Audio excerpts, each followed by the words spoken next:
Welcome to the Didi and Lital Show. Advice, thoughts, and stories from a married couple on cybersecurity, technology, and life in general. Now here are your hosts, Didi and Lital. Hello and welcome to the Didi and Lital Show. It's another week. How's it going? I am a little bit saddened, even though this week was great and winning is awesome. And I always like to stuff it to people whenever I win.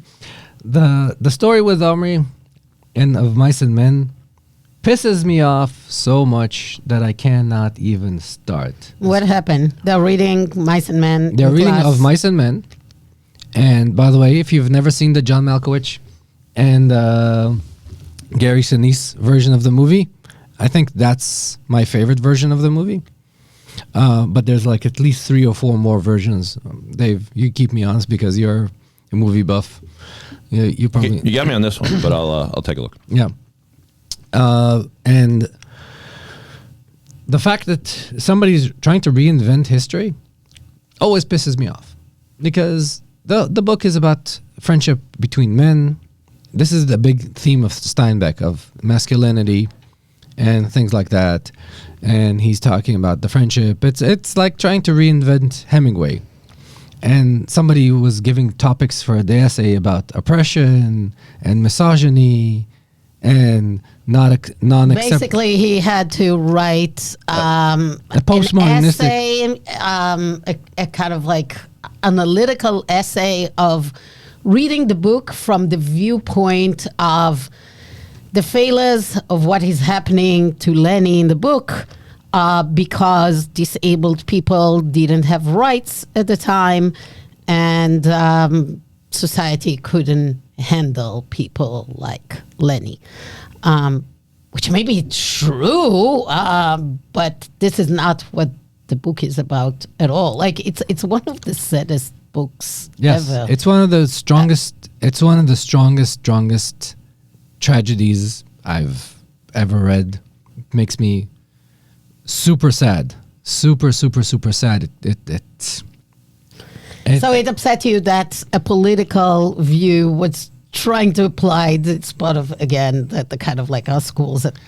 It's all about oppression, oppressed, and they're trying to put it on whatever our kids are learning. Yes. Instead of talking about the great story about the Great Depression time when that was written, the friendship between a disabled big man and his friend, and the tragedy that the disabled man is going through. It's a big tragedy. It's very strong. It also reflects the horrors of the Depression.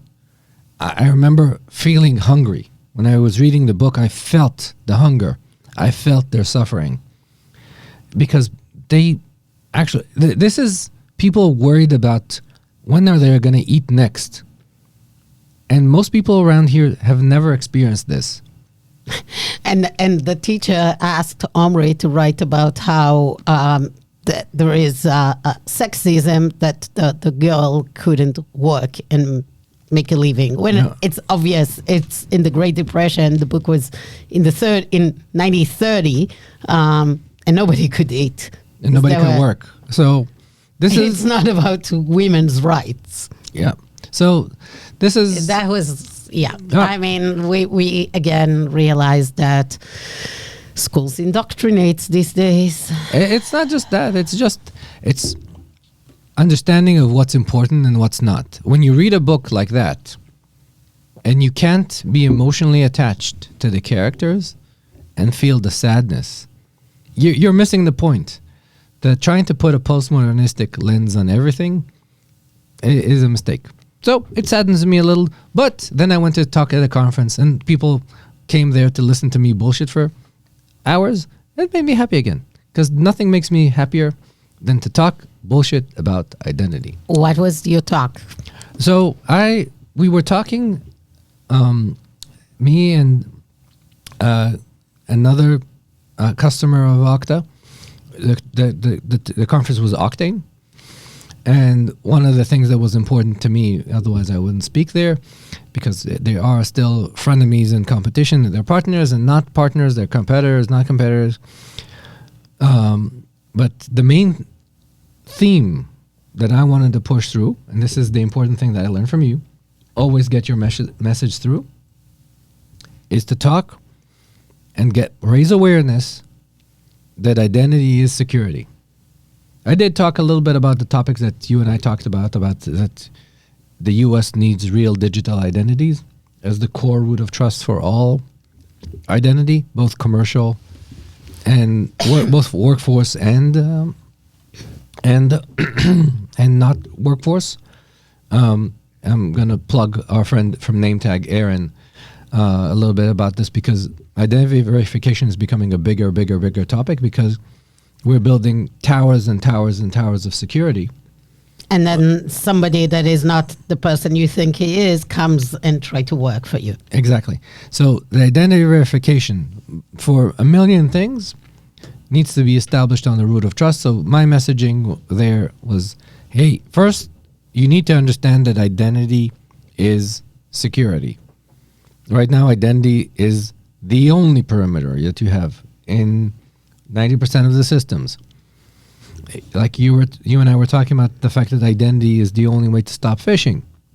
Because if you prevent somebody from, you now don't care about the clicks, because with the clicks, nobody can do anything with the clicks. Yeah, we'll talk about it in a second. But We'll for get me, to the details. But for me, carrying the message that we need real digital identities, identity is security, and everything in the world needs to be processed no more through IP addresses and user agent strings, but rather through a triumvirate of application, user, and device. Yes. And all policies need to speak that. That was my key takeaway for this. And I think it's interesting because, as we discussed, we had a series about identity history in the past. Is like identity grew as an IT kind of enabler, Yes. right? It all grew from we need to provide you access into your machine and access into applications, and like there was like this whole thing that grew. And today, the reality is that I think 70 or 80%, depending on which report, the Verizon data breach report, whatever you're looking at, all security incidents are somehow related to identity. And if we had better measures, they would have been prevented. If you think about it, there was like the big Lockheed Martin kill chain. And, a lot of the tools that you have deal with, post-breach. Somebody got in, and then how you detect it, how you make him not get into your crown jewels, your data sets, how you have DLP preventing from dropping data. Everything is kind of like post-breach, post-somebody gaining access, with the kind of like assumption that people had, I think in the last 10 years, that no matter what you do, no matter how good your protection is, you will end up being breached, because people will click a phishing link, people will be fooled through social engineering, passwords may be stolen, and then you're going to have some vulnerabilities and CVEs that are not patched in time, and people will get through them, or maybe the backdoors to some of your systems. So all of it is like an assumption in security that I think we built, and because of that, there is like all this onion and layers that you need: network security and endpoint security and scanning and patching and all those kind of layers in security. And then nobody actually went to solve the root cause, which is hackers getting in. Nowadays, they're just logging in one shape or form. As I said, phishing, stealing, social engineering, whatever way, kind of treating identity as the orphan kid sitting in the IT team and not caring that, this thing is broken, people will get in, let's catch them on the EDR side when they do something that looks weird on the endpoint, or the network will catch them when there is like malicious communication to China, which is way too late for you to catch it, or any of that. Or we'll have VPN that will not allow malicious communication from China to come in. None of it was ever effective. If anything, it just left some of those breadcrumbs that post-mortem led the IR team to see what happened and tell you the story after you were ransomware or things were stolen. We actually have an opportunity today to change and close the door. And I think not enough people in security actually realize it's possible. And that's what we're trying to talk about. I don't think it's that. I think. What are you saying? I think it's related to what I love to call the Cobra problem. You familiar with the Cobra problem? What's the Cobra problem? So somewhere during the British rule of India, and I don't remember which town it was, and yeah, I know the story. You tell it. People were there was a big Cobra problem. So too many snakes. Too many snakes. And cobras, they kill people. So somebody decided to say, you know what? Give me, I'll pay ransom for each cobra that you bring in. They wanted people to hunt the cobras, bring them in, and pay them so that the cobra population will decline. Yes. And even though they paid a lot of money and people caught a lot of cobras, it seemed like the number of cobras is growing, not even declining. And then they discovered that people just built farms to breed cobras. To make money. And bring it to the government. So the incentive program was wrong. And then when they did a crackdown on this, all the people just released the cobras. So now you end up with about 3 times more cobras than you initially had. And that shows that the real problem is if you don't think of how your incentive structure is built, there's no incentive to solve problems. Okay. If people have a big budget to pay CrowdStrike and a big budget to have an IR team, they will IR. They will not prevent. They're incentivized to IR. They're not incentivized to prevent. And that's the problem. And identity is not part of the team, so they don't even oversee it, so they're not incentivized to even think about the problem. Yes, because so yesterday I met a VC person and he said something really smart. And he said, listen, it doesn't make sense to have good MRIs if you don't have good surgeons. If you find a whole bunch of MRI findings and you can't do shit with it, how does it help me? So you need the ability to take action with detection. And I think this is the main thing with identity. So you would want an MRI that can also run the surgery? No. You just need somebody. You need to, if there is no big surgery department running MRIs, if you don't have antibiotics, what's the sense of testing for what bacteria it is? So you're saying the equivalent is you're paying a lot to CrowdStrike, you get a ton of alerts, and you don't necessarily have a team that can actually manage it. It's not just that. There's no...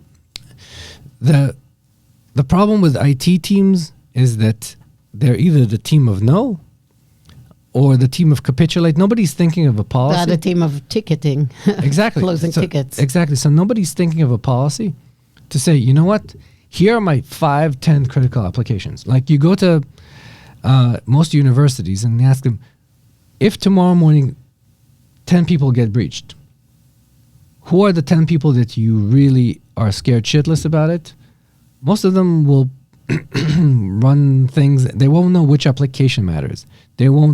The understanding which are your family jewels, understanding your policy to say, if Lital account get hacked, here's all the data that leaves the building because their account got hacked. If this application information gets hacked, here's all the things that it's hard and it's boring, but it's understanding your assets, understanding if you are RSA, if the seed for all the tokens plus their serials leave the building, that's a problem. And it's not related to the CEO. The CEO information can be compromised from here till the cows come home, but it's actually whomever is in charge of manufacturing is the person that matters. Understanding the person that matters, the application that matters, and how you guard access to it is the first question. People don't want to have this hard conversation of what needs to happen. After that, then they come in and they discover that their tooling doesn't matter. Why? Because the CIO made a deal with Microsoft and he brought in, I'm going to poke a little bit of our friends in Microsoft, and he chose the E5 free. So you now have Microsoft Entra as his access management tool and the SSO. He never built an offering that I'm able to. He didn't build the policy, and therefore when they chose the tooling, they didn't choose the tool that in where I can do Lital from this device can access this application. And if Lital is now on an unsecure network, she cannot. Yes. Or if Lital is now traveling to this country, let's block her access to the manufacturing blueprint. Yes. Which is what modern access solutions with the device trust and all the capabilities to ask in real time, who are you? Where are you? What is it that you're doing? What is the state of your device? You know, now there is new vulnerability in the wild and you didn't patch your OS and you're trying to access and, we know that it's exploited. Maybe we can block until you patch. Modern solutions plug in like Beyond Identity. That's what we do. We continuously authenticate you. So it's not just also at the access point because, if you only kind of have your session redone once a week, the status of your device or you as a person might have changed during that time. So you need to have the ability, as you say, for people to kind of like think about what is risky behaviors, what things we want to change or block or look at. And authentication is the best tool. Identity is the best tool to actually protect your organization for all the bad stuff you can think of. And it's dynamic. You can build it into policies. But as you say, people don't care. And they're like, okay, all I need is for somebody to click in and get in. But it's also a little bit of our problem as identity providers and identity company players. Here's my vision. So Didi vision as of November 15th? I guess. Whatever. Whenever we're recording. We're recording on November 15th on a Friday morning. And you dragged me out of bed much, much earlier than I wanted to because you wanted an early session. So... are you saying that because of your state you cannot access some applications because you're not in full I am never awareness? As Oleg once said, I should never have access to anything. I should have access to WebEx and bullshit.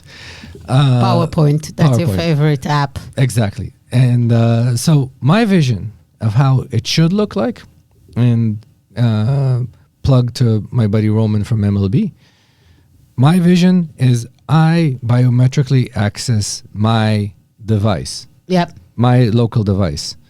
And I never need to type in another password ever again. Ever again. And you don't have phishable factors. It's all tied. Forget the phishable factors. This is not. I'm talking about user experience. I want to put in my fingerprint, log into my device, and whenever one device, no second device. One device, no second device, into the device. If somebody your wants company. to if somebody wants to do a verification of the something I have by magic, so the device proximity works. So if my biometric fingerprint needs to come on the phone, not on the Mac, it doesn't matter.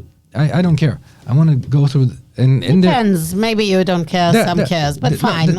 We can do the fight about one device or second device. There are technologies that link the access device and the authenticator through proximity. So yeah, we can have this fight. No, there's no real argument, because as long as you have a key on your access device, and from then on you cannot unlock the key, and you deal with proximity, you're good. There's technical solutions, trust me. We use them all the time for a million other reasons. We just don't use it for security because we're stupid. Okay. After we've established that session, now here's a couple of things that I would like to happen. I would like to happen that my device is checked for its posture continuously. Yes. So you need to have something like an OS query on the device. Yes. To make sure that the device does what it says it is. And then... And it fits all the compliance checkboxes that you'd like it to. Yes. And the second thing is I want to have an absence sensor. Like today on the technology you don't like, but I really like, WebEx. If I move away from the WebEx, it says Didi moved away. It locks the screen, turns off the microphone, turns off the camera. It says Didi has moved away. When I show up back, it detects that I'm there and comes back up. WebEx can do this, so maybe security companies can do this too. Rather than have sessions that are annoying. Because if I'm at my keyboard and I'm working. I don't need timeout sensors when I'm there and working. It's annoying. But if I stepped away, let me fingerprint again. It's no biggie. Fair. So this is the user experience I'm expecting device trust to be able to execute. So going back, log in once to the device. Doesn't matter if I log in to one device, two devices, doesn't matter. Establish a cryptographically sound path into specific applications. The device needs to be company owned. Companies, BYOD is bullshit. What do you mean? A lot of companies have BYOD. You can do authentication from BYOD. So what do you mean? If somebody wants to do BYOD, then put heavy-handed something on the device. Have Beyond Identity on it. Doesn't matter. Have something on the device that can do MDM and can do authentication and send cryptographical stuff. Yeah, you need to have hardware-bound capabilities on BYOD. It needs to be light enough that is acceptable for the user. That's why I said that the unmanaged device, BYOD, and all this. If somebody wants to authenticate through that, they need to go through your authentication mechanism, and you need to use. So you need something like a Collide, something like so. We call it Device 360. That's our version. Same. It's a lightweight. We need a lightweight MDM, and right now, from the traditional MDM companies, Kenji, maybe JamF fell asleep at the wheel. Intune is a great way for companies to make money. Awesome way. If I'm but you can keep the MDM and just have something like we offer. It needs to have MDM-ish capabilities. So that's why I'm saying that the device trust needs to have something like an OS query engine to basically say the device is in an okay shape. The browser is trusted. The operating system is up to date. It's not jailbroken. It's not jailbroken. There is encryption. Blah blah blah. There's a set of checklist everybody knows. Or at least you say, okay, if not, the person can only access email. Period. Yep. Like you cannot access, and even in Slack, maybe there are channels that you cannot access, the ones that have critical data. Like you need to be able to enforce this policy that if it's a device that has those issues, you may not want to block. You may want the employee to still access when he's on vacation and whatever on a burner phone. Yeah. I don't know what. Yeah, sure. But I think the analysts communicate back with the mothership on Slack and email. Yeah, but I think the analysts are not really happy with the device trust because it doesn't fall into the bucket. They're already heavily invested in the EDR companies. Yeah, if anything, I would say for those in the SOC and incident response and everything, actually you get so much more reliable data if you look at the identity tools that actually you can cross-correlate them with your endpoint data or your VPN data and actually remove a lot of the noise and triage faster. So for them, I mean, none of them will buy the modern identity tools just because of that. But if you're in a SOC, you should be extremely happy if your company brings in an identity product that has device trust, policy, and everything, because you will immediately see if those alerts that you got from your CrowdStrike just meaningful artifacts or really meaningful. Yeah, I know. If it is Didi, I built a product like that. Yeah, I know. Yeah.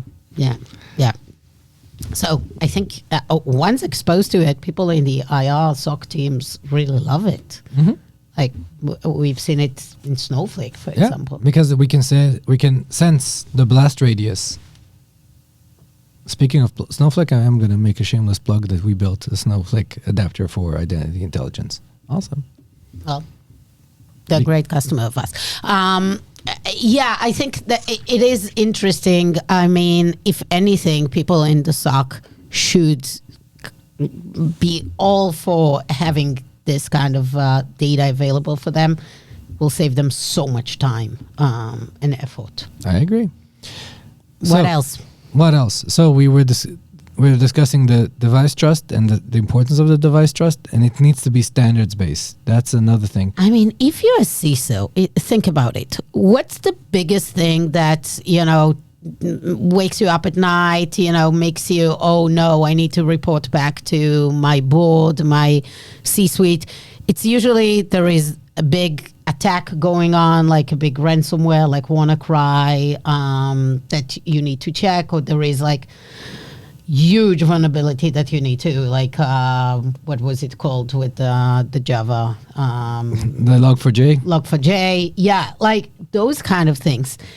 If you actually have device trust and those kind of OS query capabilities, you can say, okay, my team will now write a quick script, see all our device, including unmanaged, that who is affected, and they can just block access until it's patched. So the blast radius is smaller. That's the only way to go. I mean, you might be able to do it from an EDR, but what about the unmanaged device and all that, and how sure you are? I think right now people are very sensitive about EDRs. Even if you see it in your EDR, how you block, like what would you do? So authentication is the easiest way to do this, and that solves 90% of the oh shit moments that somebody in a CISO, head of security seat, need to think about when he needs to report up. Yeah. The blue screen of death with CrowdStrike has made everybody think of, do I want EDRs on every machine? It made people really, really scared about putting this, because that is a business killer versus... especially in your 24/7, environments. The Delta story. You kill the terminals. You basically run the business to the ground. Yep. Yep. So and it also needs to be standard based. Part of the reason I said it needs to be standard based is we need to have a good way for the device trust technologies to emit something that is standard based. Okta is pushing IPSI as a profile for all the standards of OpenID Connect. I'm not sure I'm sold on this. I can be convinced, and the guy that talks about IPSI for Okta works in Boston, so we might pull him into the podcast at some point. Because I think understanding the IPSI profile and what it actually means is important for people that want to implement device trust in an effective way, because it can deal with the enrollments and other elements of this, which I think is an important element of understanding this, because everything is an ecosystem. And if things are not standards-based, they won't work within the ecosystem. And a lot of times, most of the companies are doing internal acquisitions. So I would adhere to the standards just for Cisco products to talk to Cisco products, and for Cisco products to talk to Okta products. Microsoft is never going to adhere to the standards. They're going to bend everybody to their will. But everybody else needs to build an ecosystem if there's a desire to make it a dent there. So that's the other element of Octane that we were discussing. And surprisingly, we were not discussing AI.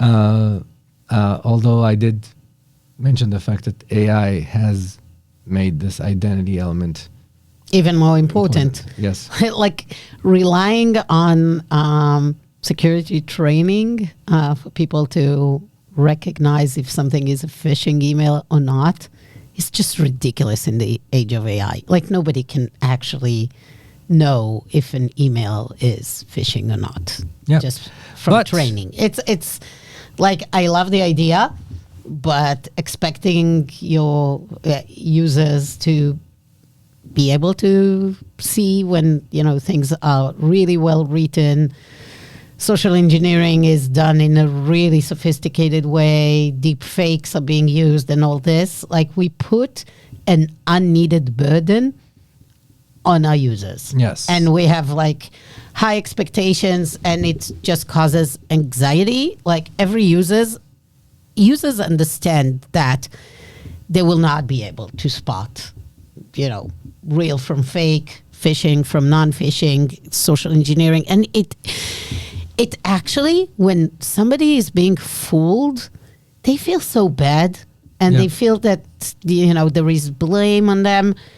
We should just stay away from that and be able to solve the problem. Yes. And not, blame the user, not expect the user to see it. So, yeah, if anything in the AI world, I actually think that it should move us from this relying on smart users to be the heroes of the organization, and smart people in the IT department not being fooled when somebody is trying to social engineer them. So here's the thing: it's really hard for us to make this change, because audio visual authentication. What part of the reason that we can't get rid of passwords? Passwords are ingrained in our DNA. It's really. Yeah, you had a bunch of times you talked about it. I did. Yeah. But this is like really ingrained in us. It's built into our culture. It's built into our, you'll see that there's like an establishment of a connection between humans. Like when I say hello and you say hello, this is a lot of our internal authentication to each other. Yeah, it's basically more like biometrics if you think about it than a password. It's a password. It's a password because the exchange of knowledge. I'll give you an example. Whenever two people meet, like Israelis meet, say, hey, and you've not met each other ever. It's the first time you establish a relationship. You say, oh, I went to serve in this unit. Oh, did you know my cousin? He went to this. You establish an understanding. This is our internal authentication of, are you from our tribe or from somebody else's tribe? You try to establish knowledge-based questions to establish creating trust. Knowledge-based questions and exchanges, just read a book. You'll see that it exists in almost every time that somebody does. And nowadays could be, acquired very easily with a quick search on the internet. And I don't need to know anything about you, but I know already everything about you. But that's the real problem. That this is why we feel so insecure, because a lot of our core culture has changed. And I think with this, we open up our first series of identities security. We close up. No, we're going to talk about a whole bunch of other stuff, but not today. Sounds good. Well, hope you learned. And this is part 1 of why identity is security. Join us for the next episode in the next few weeks. The Didi and Lital show is a weekly podcast. Please rate and review us wherever you get your podcast. If you want to be on the show, reach out to Didi or myself on LinkedIn and we'll be happy to host you. Stay tuned. Thank you. See you next time. Bye. Bye.